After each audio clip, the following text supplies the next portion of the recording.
So here we are going to demonstrate about pedal power water purifier system. So in this we can see pedaling system, so through which you can going to generate the voltage. So this generated voltage will be stored into the battery by using the charging circuit. When I stop pedaling, the light gets off. So when I start pedaling, the LED indicator starts to indicate. So like this the pedaling system will generate the voltage. So the generated voltage will be stored into the battery by using an 2-pin connector. So by placing here, the battery gets charged. So the charged batteries will be used as an pumping, gives input power supply to the pump.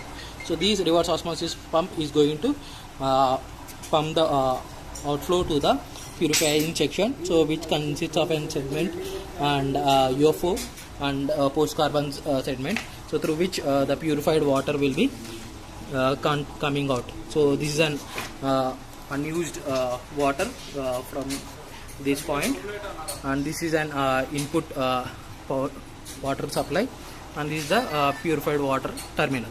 So like this you will be having 3 terminals to give an pure water from this pedal operator water pumping system.